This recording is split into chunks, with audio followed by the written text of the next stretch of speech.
오늘 메인 본문은 11절서부터 제가 15절까지 읽어드렸는데 선한 목자, 이 양과 목자의 관계에 대해서는 예수님께서 1절서부터 이렇게 쭉 시작을 하고 있는 말씀입니다.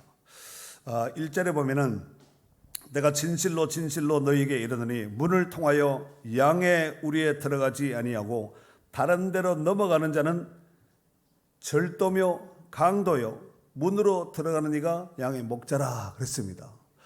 문으로 들어가지 않고 다른 데로 넘어가든 들어오든 들락날락 하는 자는 절도며 강도라 그랬습니다. 예수님은 양의 문이라 그랬지요. 여러분 요한복음 14장 6절에 보면은 나는 길이요 진리요 생명이라 그랬거든요. 예수님이. 그러니까 천국 가는 절대적인 문은 길이요 진리요 생명이신 예수님밖에 없습니다. 양의 우리의 들락날락 할 때 문이 아니라 다른 데로 들락날락 하면은 다 절도며 강도라 그랬습니다. 결국은 예수님이 양에게 있어서 문인데 우리 인생의 영원한 목자 되시는 예수님은 우리의 구원의 문인 줄 믿습니다. 오직 그 문을 통해서만이 천국 갈 수 있고 또 아버지 앞에 나갈 수 있게 되는 줄 믿습니다. 우리가 성경을 볼 때 양에게 있어서 절대적인 존재는 목자입니다. 이렇게 생각하시면 좋을 듯 싶어요. 양에게 목자가 있다. 이거는 모든 것이 해결되었다는 얘기고, 양에게 있어서 목자가 없다. 이건 굉장히 위험하고 맹수의 밥이고 절도와 도둑놈의 타켓이 된다는 것을 알아야 합니다. 자, 그런데 오늘 본문에 보면은 11절과 14절에 보면은 똑같이 예수님께서 자기 자신의 정체성을 드러내면서 스스로 이런 말씀을 하시죠. 나는 선한 목자라, 나는 선한 목자라 라고 2번 반복하고 있습니다. 성경은 하나님과 구원받은 백성들의 비유를 여러 가지로 비유하는 것이 많지요. 뭐 포도나무와 가지 여러 가지 많은데 그 가운데서 양과 목자와 양의 비유를 쓰는 것이 구약도 많고 시작도 많습니다. 오늘 본문도 그렇고 시편 100편 3절에 보면은 여호와가 우리 하나님이신 줄 너희는 알지어다. 여호와가 누구 하나님이라고? 우리 하나님이라는 거야. 그는 우리를 지으신 이요 우리는 그의 것이니 그의 백성이요 그의 기르시는 양이로다 그랬습니다. 다시 말해서 이걸 정리하면은 하나님이 우리를 만드셨고 하나님이 지금도 우리의 인생 여정 가운데 케어하시고 주관하시고 인도하시는 선한 목자가 되신다라고 말씀하고 있습니다. 자, 그렇다면은 오늘 본문에 자기 자신을 스스로 예수님 스스로가 나는 목자라고 선한 목자라고 이렇게 밝히셨는데 선한 목자는 어떤 특징을 가지고 있을까요? 첫 번째, 선한 목자는 양을 위해서 목숨을 버립니다. 자, 11절 말씀 한번 읽어주세요. 나는 선한 목자라. 선한 목자는 양들을 위하여 목숨을 버리거니와. 아멘. 나는 선한 목자라. 선한 목자는 양들을 위해서 뭘 버린다고요? 목숨을 버린다 그랬습니다. 요 똑같은 말씀이 15절 하반절에도 보면은 있는데 나는 양을 위하여 목숨을 버리노라 그랬습니다. 여러분, 목숨을 버린다는 것은 목숨을 해야 할 만큼 어떤 존재가 있다는 것을 암시하고 있습니다. 암묵적 암시하고 있는데 양을 지키기 위해서 목숨을 버린다. 양을 위해서 목숨을 버린다는 말은 양을 해야 할 자가 있다는 것이고 그 양을 지키기 위해서 목자가 어느 정도로 지키냐면은 가져가면 몇 마리 가져가면 말고 이것이 아니라 양 한 마리를 잃지 않도록 해서 생명을 걸고 그 양을 지킨다는 말씀입니다. 바로 선한 목자상에 대해서 이와 같이 예수님께서 말씀하셨는데 오늘 본문에 보면은 나는 선한 목자라 11절, 나는 선한 목자라 14절에 나는 선한 목자라, 선한 목자라고 이렇게 말씀을 하셨는데 이 선하다는 말은 헬라어로 칼로스라는 단어를 씁니다. 이 칼로스의 뜻은 선하다, 좋다, 아름답다 이 사전적인 의미를 가지고 있습니다. 당시 유대 사회에서 목자는 생명을 걸고 양을 지켰습니다. 이 말씀은 단순히 양을 케어하는 이 정도의 돌봄, 먹이 주고 이렇게 잠자리 챙기고 이 정도가 아니라 양의 모든 것을 책임을 진다는 말씀입니다. 이를테면 들짐승의 공격이나 또 도둑의 침입 앞에서 양을 지키는 일은 쉽지 않습니다. 그러나 그런 위험 중이라 할지라도 선한 목자는 양을 지키기 위해서 목숨을 걸고 싸워서 양을 지켜낸다는 말씀입니다. 그러나 사꾼 목자는 돈을 받고 고용된 목자로서 사나운 맹수가 오거나 위험한 상황이 닥치면은 놓고 도망을 간다고 예수님께서 말씀하지 않았습니까? 그 이유는 그들의 생계를 위해서, 그들은 생계를 위해서 일할 뿐이지 양을 사랑하거나 양에 대한 어떤 그 생명을 걸어서 책임을 질 만한 이런 막중한 이런 마음이 없기 때문에 도둑이나 강도나 혹 맹수나 일이나 이런 늑대나 곰이나 이런 것들이 닥치면은 놓고 도망을 간다라고 말씀하고 있습니다. 자, 12절 13절 한번 읽어주세요. 삭구는 목자가 아니요 양도 제 양이 아니라 이리가 오는 것을 보면 양을 버리고 달아나나니 이리가 양을 물어가고 또 해치느니라. 달아나는 것은 그가 삭군인 까닭에 양을 돌보지 아니함이나. 아멘. 이리가 오는 것을 보면은 양을 버리고 달아나느니 이리가 양을 물어가고 해친다 그랬습니다. 여러분, 이리가 들짐승 이리도 있겠지만 이리 같은 이단자들, 원수마귀 같은 이리 같은 이단들이, 이 원수마귀 같은 이리들이 지금도 판을 치고 다닌다는 거예요. 어디 있나 하고 우는 사자와 같이 두루다니며 삼킬자를 찾는다고 말씀하고 이미 성경에서 그렇게 말씀하고 있지 않습니까? 그러니까 떨어지고 무리 공동체에서 떨어지고 각계전투하는 이런 성도들은 조심하셔야 됩니다. 자기는 괜찮다고 할지 모르겠지만 이리는 타켓을 정확하게 보고 멀리서 서서히 행동 개시를 이미 하고 있다라고 생각을 해도 과언이 아닐 줄로 생각이 됩니다. 한동안 신천지가 판을 쳤는데 신천지가 한 사람을 타켓하게 해서 36명이 붙는다는 거예요. 그런데 그 모든 것은 다 우연을 가장한 필연적인 이제 작전을 짜는 거죠. 군인들 작전보다 아마 더 섬세하게 작전 계획을 세워서 한 마리 한 사람의 성도를 낚아채기 위해서 그렇게 지금도 하고 있다는 거예요. 어쩌면은 지금은 그보다 더 섬세하게 디테일하게 전략과 전술을 세워서 활동하고 있지 않겠나 싶습니다. 그러니까 목자의 관할 안에 공동체 안에 있는 것이 큰 복으로 여기셔야 됩니다. 아멘. 여러분도 잘 아시다시피 이 땅에 우리 같은 몸을 입고 오신 예수님은 선한 목자로 오셨습니다. 그래서 나는 선한 목자라 양들을 위해서 목숨을 버린다라고 말씀하셨습니다. 이 비유는 단순한 비유가 아니라 예수님께서 장차 십자가에서 실제로 못 박혀 죽을 것을 예언한 메시지라고 볼 수 있습니다. 예수님은 우리 한 사람 한 사람을 위해서 정말 죄 많고 어리석고 아둔한 우리를 위해서 자신의 생명을 기꺼이 내주신 거예요. 약해서 죽은 것이 아니라 내주신 것입니다. 이것은 선한 목자의 참된 모델이며 예수 그리스도의 복음의 핵심이요 키라고 볼 수 있습니다. 예수님께서 자신이 이 땅에 오신 목적에 대해서 스스로 정체성을 드러내면서 이런 말씀도 하셨습니다. 이를테면 마태복음 20장 28절에 보면은 인자가 온 것은, 예수님이 오신 것은 섬김을 받으려 함이 아니라 도리어 섬기려 하고 자기 목숨을 많은 사람의 대속물로 주려 함이니라 그랬습니다. 대속물, 우리 대신에 자기 몸을 들여서 대속물로 주기 위해서 이 땅에 오셨다라고 말씀하셨습니다. 예수님께서는 스스로 말씀하신 대로 죄인들을 위해서 목숨을 내놓으시고 버리신 것입니다. 고로 목자 중에 진정한 참 목자는 오직 예수 그리스도 뿐인 줄 믿습니다. 로마서 5장 6절 이하에 보면은 우리가 아직 연약할 때에 기약대로 그리스도께서 경건하지 않는 자를 위하여 죽으셨도다.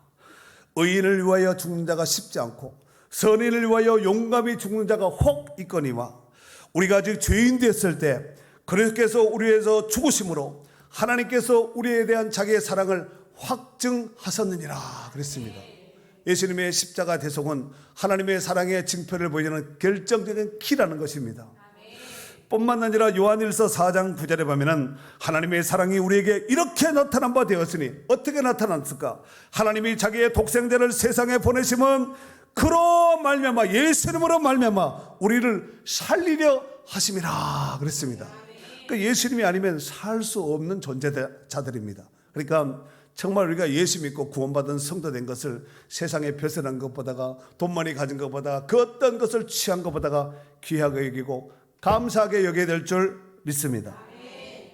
자, 두 번째로 예수님은 양의 한 마리 한 마리 양의 상태를 아시고 그 이름을 불러주신다라고 말씀하고 있습니다. 14절 말씀에 보면은 나는 선한 목자라 나는 내 양을 알고 양도 나를 안다 그랬습니다. 여기서 알고 안다라는 말이 두 번 반복되고 있는데 이 안다라는 말이 헬라로 기네스코라는 단어를 씁니다. 이것은 알다, 그 다음에 이해하다, 영어로는 understand라는 단어를 쓰는데 이 안다라는 말을 원어적인 의미로 해석을 하면은 지식적으로 공부해서 연구해서 아는 이 암이 아니라 경험을 통한 알을 말합니다. 히브리 말로는 야다라는 단어를 씁니다. 근데 요 안다는 말이 문법이 직설법 현재 능동으로 되어 있습니다. 직설법이라는 직접 그렇게 안다는 얘기고 그 다음에 현재 지금 그 다음에 능동 하나님이 스스로 충분히 안다는 얘기입니다. 그러니까 우리의 상태를 지금 현재 충분히 우리의 상태를 과거에 아는 하나님이 아니라 우리의 상태를 아는 것이 아니라 지금 현재적인 상태를 우리 하나님이 우리보다가 나를 아는 그 어떤 사람보다가 나를 더 잘 아신다는 거예요. 사랑하는 성도 여러분, 때로는 우리가 정말 하나님이 나를 사랑하실까? 정말로 하나님이 나를 아실까? 세상의 사람들이 얼마나 많은데 그 많은 개미떼도보다 많은 사람들 가운데 하나님이 어떻게 나를 아실까? 알 정도가 내 형편을 아실까 과연? 사람들의 사연과 어떤 형편과 뜻한 바가 얼마나 많은데 이 많은 사람들을 만약에 다 안다고 하나님 머리가 아파서 뱅뱅 돌지 않겠나? 우리가 인간적으로 그렇게 생각할 때가 있거든요. 여러분, 상대가 인간이 아니라 머리 좋은 탁월한 인간이 아니라 하나님이십니다. 전능하신 하나님이십니다. 이걸 알고 이걸 이해하고 이걸 생각을 먼저 갖고 이렇게 하나님을 접근해야 되는데 하나님은 아인슈타인보다 좋을까? 아인슈타인 100명보다 마오면은 하나님이 좀 쫄리지 않을까? 밀리지 않을까? 이렇게 생각하면 안 된다는 거예요. 그러니까 우리 하나님이 우리를 알매 있어서 경험을 통한 암, 아까 기네스코라는 단어를 쓴다고 했는데 경험을 통한 알미란 어떤 것을 말하냐면은 수많은 경험과 관찰과 또 체험을 통하여서 아는 것을 말하는 것입니다. 목자와 양은 뗄래야 뗄 수 없는 관계입니다. 매일매일의 삶 속에서 동생동거하기에 목자는 양의 상태를 너무 잘 알죠. 사꾼은 어쩌다가 온 사람에게 몰라요. 양의 상태를 정확하게 모릅니다. 그러나 목자는 눈만 뜨면 양에 관심이 있고 밤에 잘 때도 양 근처에서 잠을 잡니다. 진짜 목자는. 그리고 아침에 일어나면 무조건 양을 먼저 보는 거야. 양의 상태를. 혹시 도둑이나 절도나 맹수나 어떤 문제가 있지는 않을까요? 먼저 양을 보는 진짜 참 목자입니다. 그리고 양도 많은 목자들이 있겠지만 자기 주인, 자기 목자의 음성만 압니다. 여러분, 양이 눈이 아주 시력이 안 좋은 거 아시지요? 어떤 사람은 1m, 2m 앞도 못 본다는 거야. 그러니까 앞에 맹수가 빙빙 이래 돌아도 눈치를 못 채는 거야. 앞에 와서 코앞에 와도 눈치를 못 채는 거야. 그러니까 타깃이 되고 밥이 될 수밖에 없겠지요. 그래서 목자의 돌봄이 절대적으로 필요하다는 것입니다. 그런데 우리가 이제 양을 치고 또 목동들이 양을 치고 이제 소를 키고 염소를 키고 이런 상황 속에서 예를 들어서 이렇게 이제 많은 이제 양떼와 짐승떼를 거느려서 막 섞일 때가 있거든요. 여러분 시골을 소머리하고 이럴 때 보면은 소가 막 남의 한 마리면은 비표가 되겠지만 여러 마리 있으면 헷갈릴 수가 있거든요.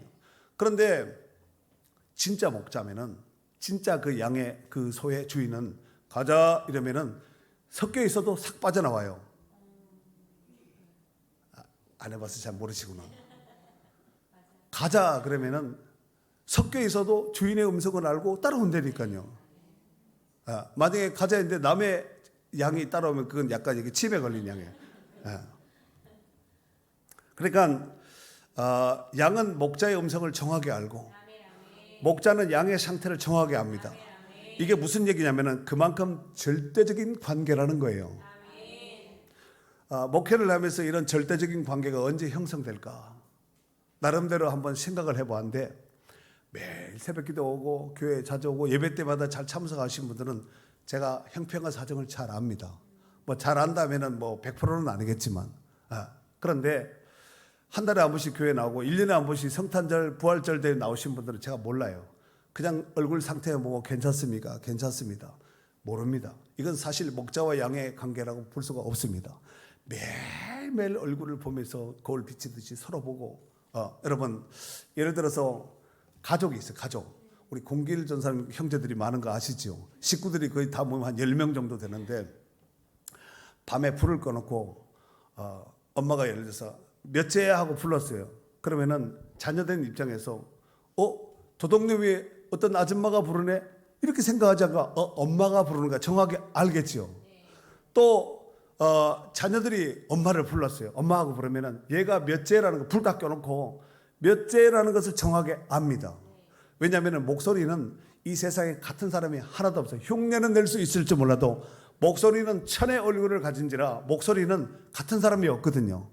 불 꺼놓고 제가 설교해도 여러분 제 목소리인지 이해하겠죠. 혹시 조영기 목사님이 오셨나 이러지는 않을 거 아니야. 그러니까 양이 목자의 음성은 안다. 음성은 안다는 거예요. 그리고 양도 양이 목자를 알듯이 목자도 양의 음성을 안다는 거예요. 음성을 알 정도가 아니라 이름을 부른다 그랬어요. 이름. 그 양에게 우리가 봤을 때 그 양 다 아니 박양, 김양 이런 거 말고 양들 이 양들의 상태가 다 똑같은 소리를 내는 것 같지만 목자가 들었을 때는 양의 음성이 다르다는 거예요.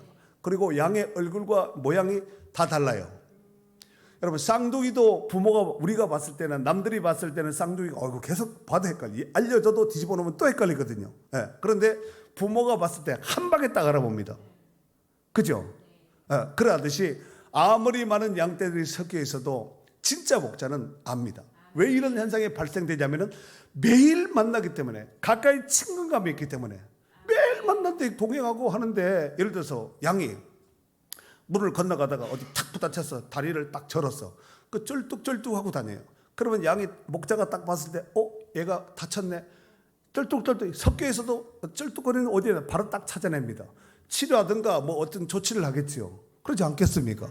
뭐 맹수한데 만약에 예를 들어 뜯겼다. 그 어디가 털이 빠졌다. 어디 만약에 상처가 났다. 그러면은 양이 그 양을 정확하게 알고 치료하고 그 다음날 그 양의 상태를 점검하겠죠. 어디 있나 하고 점검하다 그 양을 정확하게 찾아서 상태를 점검하고 돌봅니다.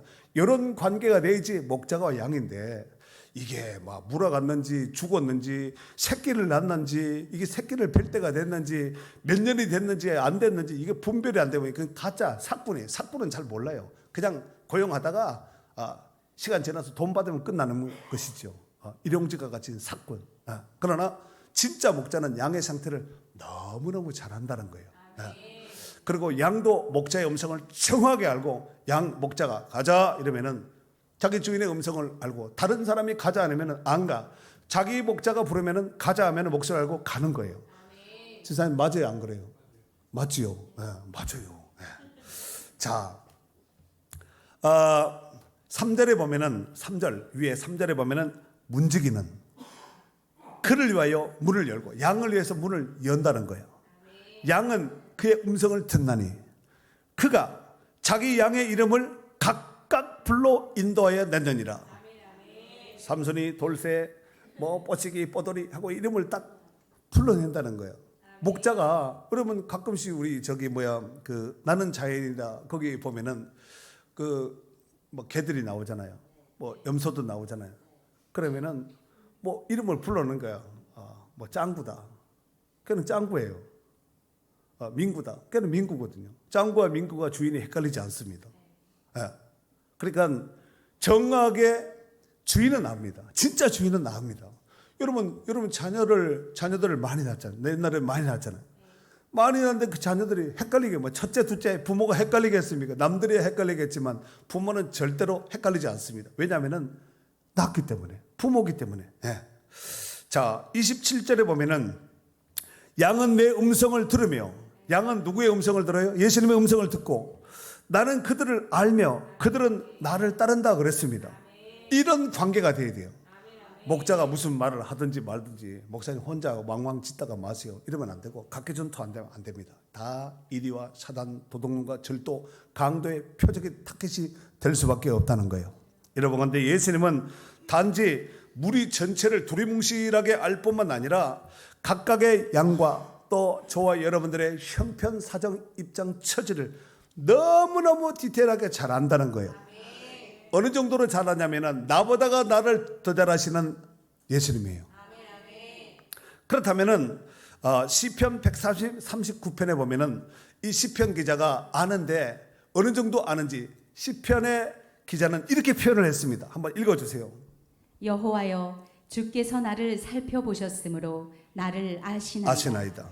주께서 내가 앉고 일어섬을 아시고 멀리서도 나의 생각을 밝히 아시오며 나의 모든 길과 내가 눕는 것을 살펴보셨으므로 나의 모든 행위를 익히 아시오니 여호와여 내 혀의 말을 알지 못하시는 것이 하나도 없으시니이다. 지금 읽었던 말씀이 시편 139편 1절에서 4절까지의 말씀인데 각 절마다 안다는 말이 계속해서 반복되어 있고 2절에는 아시고 아시오며 두 번 이렇게 반복을 하고 있습니다. 이것은 그냥 아는 것이 아니라 절대적으로 안다는 얘기예요. 시편 147편 4절에 보면은 그가 하나님이 별들의 수요를 세시고, 여러분 별들이 얼마나 많은지 아세요? 별들은 인류가 아담과 하와, 인류의 조상인 아담과 하와서부터 오늘 이 시간까지 인류가 얼마나 많은 사람들이 태어나고 죽고 했겠습니까? 그 많은 인류의 이 족속들, 이 인종, 이 사람들보다가 별들의 수요가 더 많습니다. 별들의 수요는 그냥 무한대와 같은 수다 이렇게 생각하시면 다 헤아릴 수가 없습니다. 그런데 하나님은 별들의 수요를 세시고 그것들의 이름을 그것들을 다 이름대로 부르시는, 별들이 다 이름이 있다는 거예요. 우리가 봤을 때 뭐 북극성, 뭐 북두칠성, 뭐 카시오페아 몇 개만 알지, 우리가 알아봤자 10개도 모르잖아요. 근데 하나님은 별들의 수를 다 이름을 지어놓고 그 이름을 날마다 부르시고 세고 계신다는 거예요. 그런데 하물며 우리를 모르시겠습니까? 이러보건대 우리보다 더 잘 아시는 하나님께 우리가 이런 고백을 좀 드리면 좋을 듯 싶어요. 한번 따라해 보세요. 나는 주님의 양입니다. 우리 노 집사님은 노양이에요. 최 이사님 최양이고 이양이고. 그러니까 따라 다시 한번. 나는 주님의 양입니다. 고로 주님은 나를 잘 아십니다.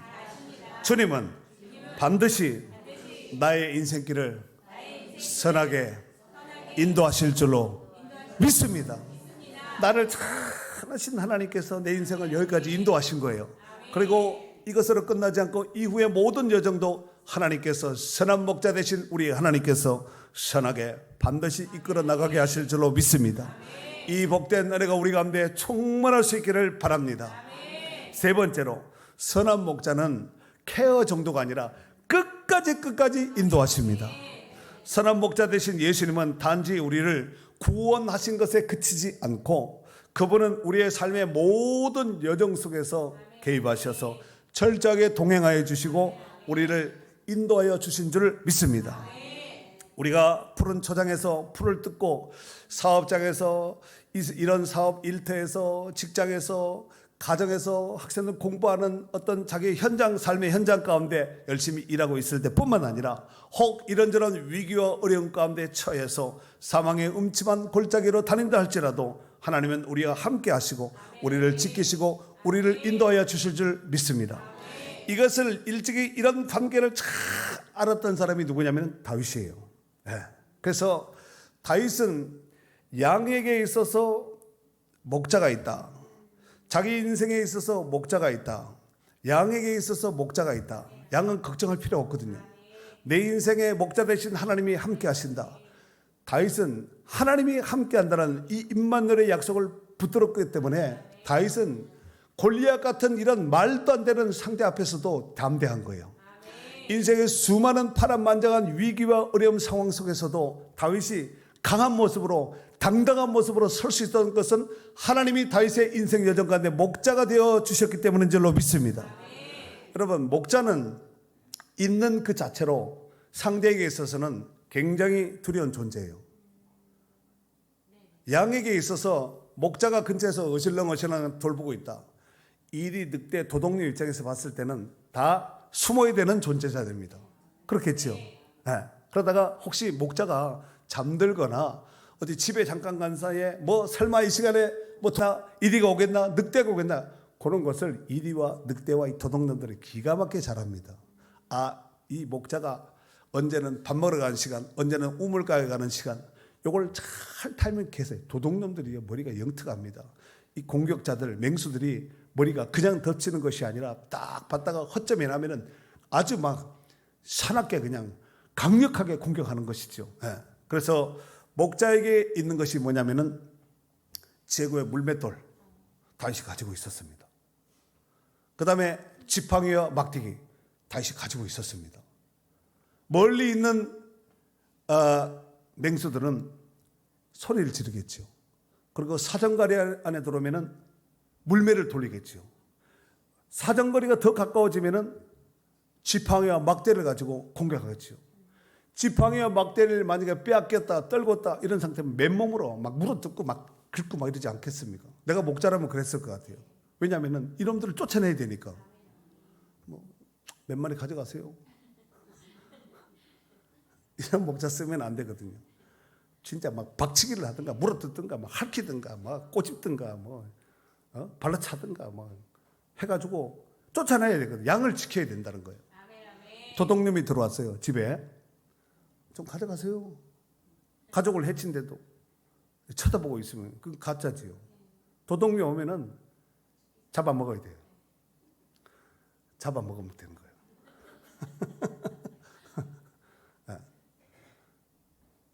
시편 23편 6절에 보면은 다윗이는 고백을 하죠. 내 평생의 선하심과 인자하심이 하나님의 선하심과 인자하심이 반드시 나를 따르리니 내가 여호와의 집에 영원히 살리로다. 마태복음 28장 20절에 보면은 예수님께서 승천 직전에 제자들에게 이런 말씀을 하시죠. 내가 너에게 분부한 모든 것을 가르쳐 지키게 하라. 볼지어다 내가 세상 끝날까지 너희와 항상 함께 있으리라 그랬습니다. 있으리라 그랬으니까 지금도 함께 하는 거예요. 주님은 우리 가운데 임마누엘로 함께 하고 계시는 줄 믿습니다. 하지만 때로는 우리가 신앙이 떨어지고 믿음이 연약하다 보면은 기도 생활 안 하다 보면은 삶의 고난과 어려움이 탁 닥쳐지게 될 때에 과연 하나님이 나를 사랑하시는가? 나의 형편을 아시는가? 기도하는데 하나님이 왜 잠잠하지? 혹시 내 기도는 안 듣는 것이 아닌가? 혹시 이런 생각을 해보신 분들이 있지요? 있을 정도가 아니라 겠지요. 하지만 우리 주님은 언제나 변함이 없으시는 분이에요. 야고보서 1장 17절에 보면은 그는 변함도 없으시고 회전하는 그림자도 없다 그랬습니다. 여러분 우리가 이렇게 지나가면은 그림자가 생기죠. 빛 앞에 지나가면은 그림자가 생깁니다. 쓱 지나가면은 옥기스로 인해서 바람이 풀러길 수 있습니다. 소리가 날 수가 있습니다. 그러나 하나님의 일하심은 그림자도 없고 회전하는 그림자도 그림자도 소리도 없고 그림자도 없고 소리도 없다는 거예요. 표시도 나지 않습니다. 우리 눈에 보이지 않고 마음으로 느껴지지 않아도 하나님은 여전히 우리 가운데 일하고 계시는 살아계신 하나님이신 줄로 믿습니다. 뿐만 아니라 오늘 다윗이 고백했던 것처럼 주의 지팡이와 막대기, 주님의 지팡이와 막대기, 이것을 우리 인생 가운데 안위하시고 보호하시는 거예요. 양들을 위해서 모든 것을 다 준비하고 양을 지키기가 연장 도구가 아니겠습니까? 뿐만 아니라 우리 주님은 세상 끝날 때까지 우리가 함께 하시겠다고 약속하신 선한 목자 되시는 줄 믿습니다. 우리가 창세기에 보면은 야곱의 인생 여정 가운데서 이제 가나안 땅에서 저 위에 밧단 아람 되는 아람 내에 있는 밧단 아람의 외삼촌 집으로 도망가는 형 에서의 낯을 피해서 도망가는 장면이 나옵니다. 베델에서 하룻밤 노숙을 하게 되지요. 그곳에서 얼마나 외로웠겠어요. 만약에 그때 계절이 가을이었다면 귓도람이 막 지륵지륵 울지요. 달은 떠 있지요. 찌륵찌륵 하고 막 이렇게 풀벌레 소리 나고 혼자 있잖아. 외롭고 적막하고 얼마나 참 그 입장을 헤아려 본다면 지금 노지 아니야, 노지. 집이 아니라 여인숙 같은 이런 호텔 같은 이 집이 아니라 노지예요, 노지. 언제 어디서 맹수가 다가올지 알 수 없는 굉장히 잠을 깊이 잘 수 없는 이런 상황 속에서 하나님께서 야곱의 꿈에 나타나셔서 뭐라고 말씀하셨냐면은 내가 너와 함께 있어. 내가 어디를 가든지 너를 지키며 너를 이끌어 이 땅으로 돌아오게 할지라. 내가 네게 허락한 것을 다 이루기까지 너를 떠나지 아니하리라 그랬어요. 이게 야곱에게만 말씀하신 말씀이라면 덜 은혜가 되겠지만 우리 인생 여정 가운데 하나님이 내가 너를 떠나지 않고 내가 내 눈동자같이 지키고 내가 너를 등에 업어서 너풀거리며 받은 것 같이 독수리가 그 새끼를 업어 너풀거리며 받은 것 같이 너의 인생을 내가 주관하고 케어하고 보호하고 인도하시고 함께 하실 것이다. 여러분 이런 약속들을 꼭 붙잡아야 됩니다. 이 은혜가 우리 가운데 충만히 있기를 바랍니다. 우리 주님은 양에게 있어서는 한없이 선하신 분입니다. 그러나 도둑놈과 절도와 이리와 맹수 앞에서는 생명을 바치기까지 싸우기까지 하시면서 지키시는 선한 목자이신 줄 믿습니다. 그 주님이 바로 우리의 선한 목자라는 사실입니다. 베드로전서 2장 25절에 보면은 너희가 전에는 양과 같이 길을 잃었더니 이제는 너희 영혼의 목자와 감독 되신 이에게로 돌아왔느니라 그랬습니다.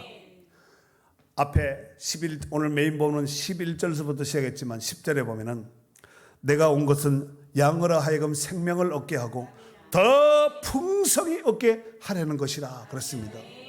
예수 믿고 구원받은 것으로 그치지 말고 예수님 안에서 구원받은 그 생명을 얻은 자답게 풍성한 삶을 살며 누려야 될 줄 믿습니다. 우리 주님은 우리 인생 여정 가운데 영원한 선한 목자라는 사실을 꿈에도 잊으면 안 됩니다. 목자와 함께 있는 양은 걱정할 것이 없습니다. 하지만 목자와 함께 하지 않는 양은 굉장히 위험합니다. 언제 죽음이 어떤 문제가 늑대와 이리와 맹수와 도둑놈과 절도 강도가 언제 들이닥칠지 알 수 없는 살얼음판 같은 인생을 살아가는 인생이라고 해도 과언이 아닐 줄로 생각이 됩니다. 요한복음 15장 5절에 보면은 너희가 나를 떠나서는 아무것도 할 수 없다 그랬습니다. 이제 말씀을 마무리하면서 여러분에게 질문하도록 하겠습니다. 여러분은 여러분의 인생 여정 가운데서 여러분의 인생 가운데서 선한 목자는 누구십니까? 또 여러분은 여러분의 인생 중에서 마지막까지 함께 하실 목자는 있습니까? 여러분들은 여러분의 인생 여정 가운데 선한 목자 되신 주님만 바라보며 갈 수 있겠습니까? 이제 우리는 이것저것 하려고 하지 말고 한 가지만 하면 됩니다.